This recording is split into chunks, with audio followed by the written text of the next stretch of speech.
Hello and welcome back to my channel. I know my series Foundation Fabs or Flushes has finished, however we are not stopping yet. There's plenty of foundations on the market that we are yet to test out, and today is no other than Sephora 10Hr Wear Perfection Foundation. If you would like to see what coverage it has on an acne prone skin, how long it wears on an oily skin, then keep on watching. That's all you have to do. Just keep on watching.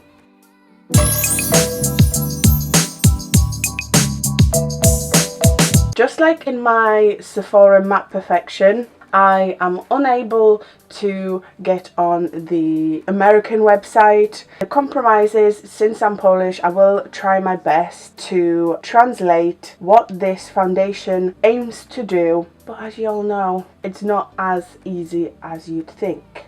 What this foundation is? Okay, post-production, editing, Carolina coming to the rescue. I did a terrible job trying to translate what the description was. I looked online and I am able to get on the Australian website. What this foundation is: a Sephora collection foundation that offers buildable coverage for a flawless complexion and a visibly natural look. What it does is supple texture with a second skin effect to mask imperfections, dark spots, scars and blemishes, and enhance your complexion. The formula is enriched with cellulose to leave a delicate and supple layer on skin for a natural and invisible makeup result. The presence of hyaluronic acid and vitamin E derivative means skin is hydrated and protected from external aggressors, an instant and lasting effect for smoother, more even skin. Its supple and lightweight formula with buildable coverage can also be applied to the body, available in a wide range of shades that blends seamlessly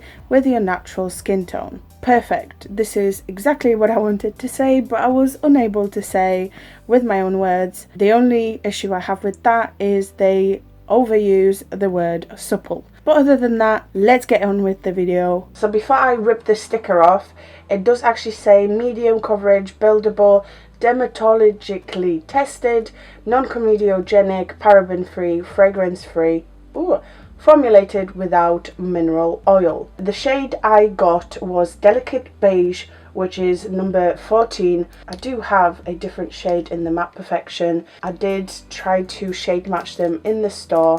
They looked like they needed different colours.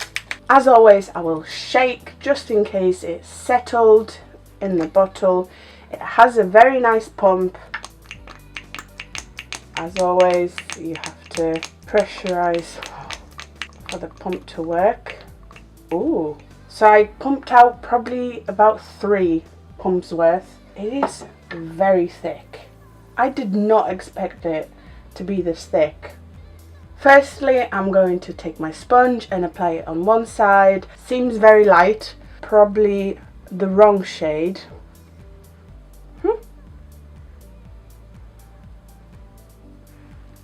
This is one side of my face with one layer of the foundation applied with a sponge in comparison to my bare face. This is definitely medium coverage, somewhat dewy still. I'm going to give it a minute to fully set. This straight away, both consistency wise, even pump wise, reminds me of Milani 2-in-1. So this is Milani 2-in-1. This is the Sephora 10Hr Wear. The bottles are almost identical. As you can see, the pumps, dare I say, identical. And the consistency, okay, I haven't used this one in ages. Can't really see the consistency since I've poured it out like this. But trust me when I say the consistency, just the pump, everything about it so far is identical. The shade isn't. The Milani one is a little bit darker and would probably match me a little bit better. So this foundation has sat on my skin for about 3 minutes now. and I really like it. The finish is beautiful. It does feel very lightweight on the skin. I will want to build it to see if it does build, if I can achieve somewhat high, maybe full coverage. I highly doubt it'll be full. Before I do that though, I will apply my foundation on the other side of my face with a brush just to see whether it looks nicer, maybe it has more coverage. And if you ever wonder what foundation brush I'm using, it is always the Expert Face brush. It is my favourite. But what's not my favourite? How this applies with a brush. It looks awful. So streaky. No. Going back to the sponge. And this is the other side with the foundation on in comparison to my bare face. Very much a medium coverage. I still see some of my pigmentation. I definitely see the redness of the newest addition to the family of my blemishes. I'm going to let this sit and I'm going to focus on this side again. Hopefully you can see how freshly applied layer differs from this side. It does set a little bit more. It does look just ever so slightly a bit more matte. I want to build. Alright, this is my face with 2 layers of the foundation in comparison to my bare face and the first layer of the foundation. The foundation does build. As expected, it doesn't build to a full coverage. This is very high. The shade, by the way, please ignore that. Yes, it is too late. We're gonna bronze anyway, so it's fine. So far, this is identical to the Milani Conceal Perfect. I will cream bronze because I do look like a ghost. It will be my favourite Revolution matte based concealer in 13.5, and we shall see whether the cream will combine with the foundation. The cream bronzer will look fine with this foundation. They do combine nicely. I will conceal my face with the Maybelline Instant Anti-Age Eraser. Age Rewind. Looks good. Blended in with everything else. I like it. Let's set. To do that, I'm going to use Fenty Beauty Pro Filter Setting Powder in Butter. I did have to powder the whole of my face. It wouldn't set. It was a little too creamy. Coverage wise, not my favourite. On my skin it is more of a medium, especially in my jaw area. It already looks a little cakey around my mouth. Identical to Milani Conceal Perfect, and my attitude towards it is the same. It is meh.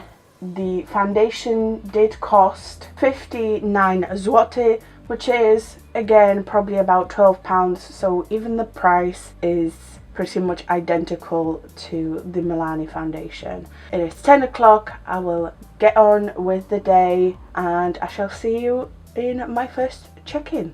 2.5 hours in, this is what my face looks like at the moment. Ignore the difference between my eyes. I was just experimenting with makeup. This side, this is my better side.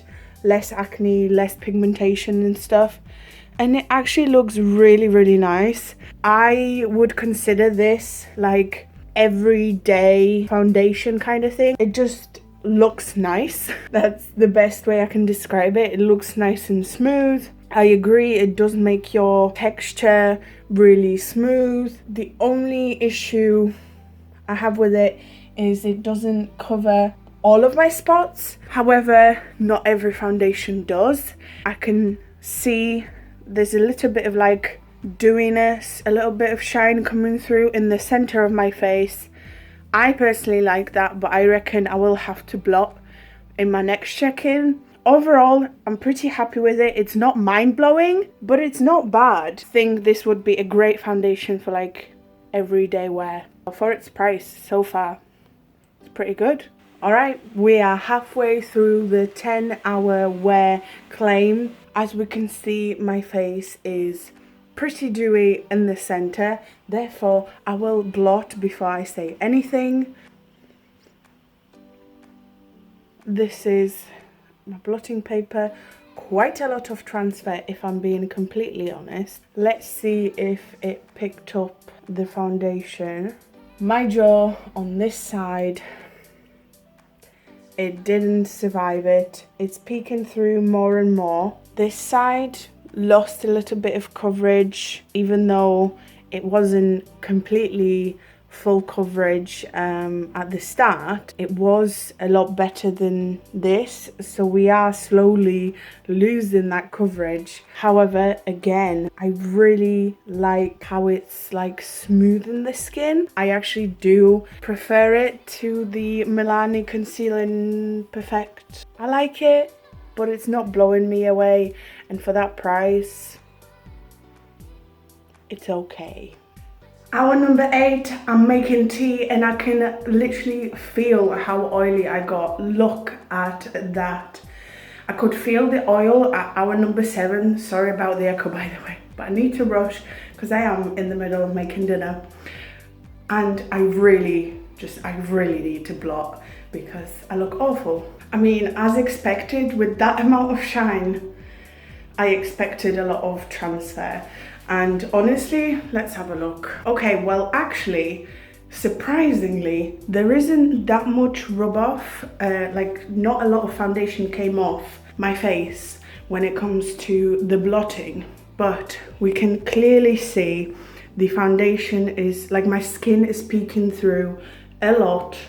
And it's not going to last 10 hours on my skin. For everyday wear, it's fine, not that long lasting on an oily skin. I'm gonna go. I hope you have enjoyed this video.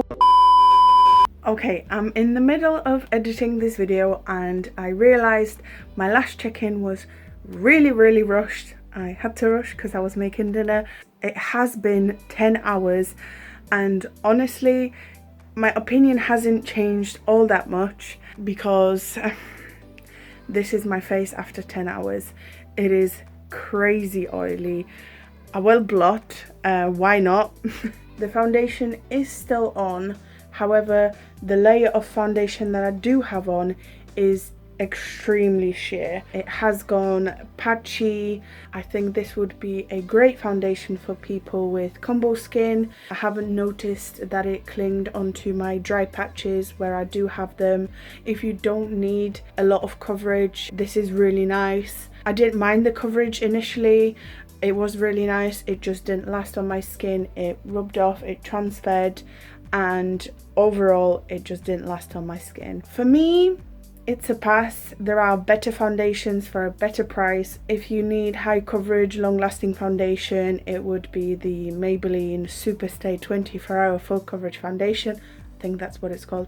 It's got a really long name. Or the L'Oreal 24-hour fresh wear. This one just loses to other foundations. It's not a bad foundation, it's just not as good. Not a foundation that I would recommend over the ones that I have mentioned. Thank you so much for watching. I hope you have enjoyed that. If you have any foundation requests in particular, leave your suggestions down below. Please do like, comment, subscribe because I appreciate that a lot. Thank you so much for watching. You are the best. I hope to see you next time.